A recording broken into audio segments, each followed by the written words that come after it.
Arcades have given us some of gaming's most lasting legacies. Pac-Man, Donkey Kong, Asteroids, Q*bert. Some of these franchises have gone on for a lifetime at this point, even making their way into other forms of media. These were simple games designed to eat quarters, to be honest, but also designed to be played over and over again, chasing high scores and victory and secrets. And after the success of a little movie set in a galaxy far, far away, one that sometimes featured graphics that looked straight out of a video game, it's no wonder that piloting made its way to the cabinet. Welcome to Holocron Hoard, a channel with a simple mission: to play every Star Wars game ever made and find the best one. Today, we're going to be taking a look at the original Star Wars arcade game, the first game to ever really get you into the cockpit of an X-Wing. We're going to talk about its history, its gameplay, its very limited story, and talk about whether it's still good and fun today. Like most of the games from the 80s, this one is going to be a short video, so get ready. If you enjoy the video, like, subscribe, leave a comment. You can write whatever you want down there. You can write papaya for all I care. Engagement is the absolute #1 way you can help the channel. Maybe tell a friend too. Okay, grab your quarters, let's fly.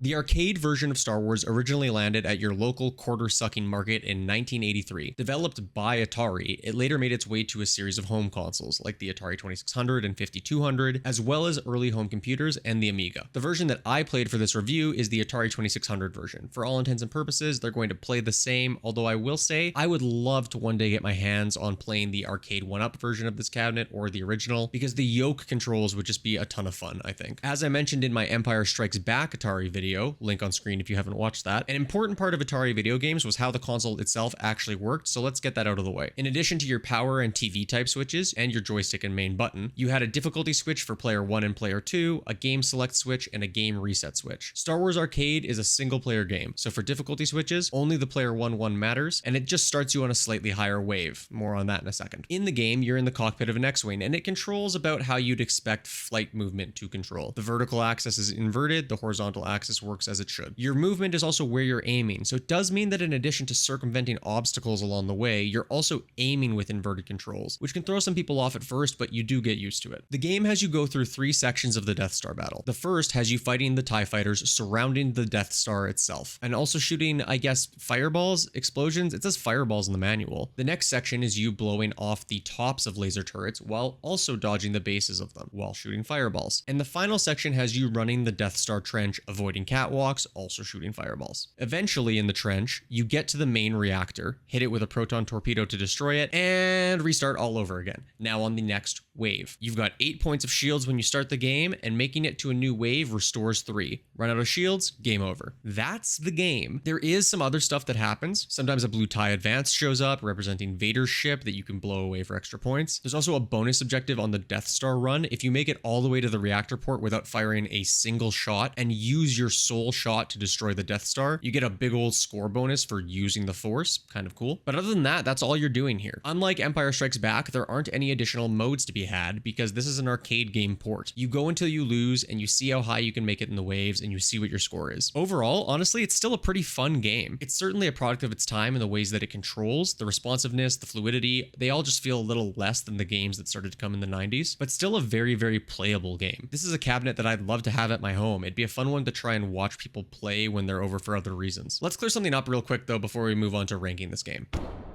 It's the Death Star battle from A New Hope. Great story. Heroic tale of good versus evil. Canon versus Legends. It's Legends by date, I guess, but canon in what happens, except blowing up Darth Vader's ship completely, which it seems like you do, and shooting fireballs. And I think the height on these laser turrets might be too high. Semi-canon, let's call it. Okay, that's done. Let's rank this thing.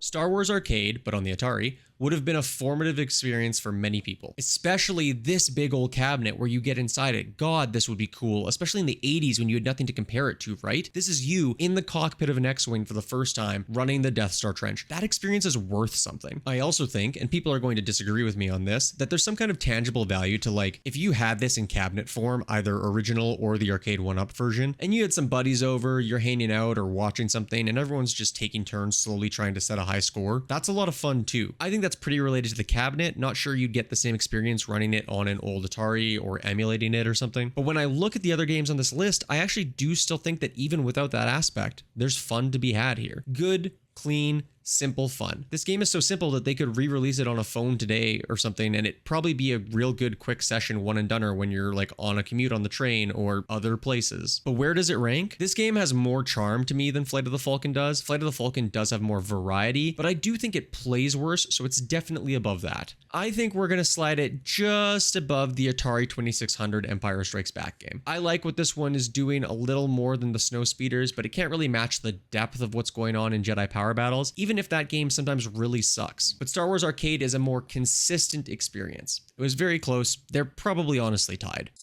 Stop the video. It's future Mike. This feels like a face reveal, which is weird because I stream on Sundays. It's not a face reveal. My face has been here the whole time. I've been listening to this guy in the video a lot as I edit this, and I gotta tell you, I don't agree with him. Upon reflection, as I think about it, this game is more consistent and more consistently fun than Jedi Power Battles. I guess not more consistently fun, it's just that Jedi Power Battles is more consistently not fun. And I don't think I gave it enough credit when I was writing the script originally. So we're not gonna do what that guy just said. We're gonna put it above Jedi Power Battles. And if anybody disagrees, they can fight me in the comments where it gives me engagement. Okay, thank you for entertaining this interlude. Back to the video. That's 2 Star Wars games from the 80s down. I think I'm just going to keep going until I've cleared them all at this point, so I can say what I think the best of the decade was. If that's something you like the idea of, drop a comment down below. Again, thank you a ton for watching and supporting the channel, and until next time, may the Force be with you.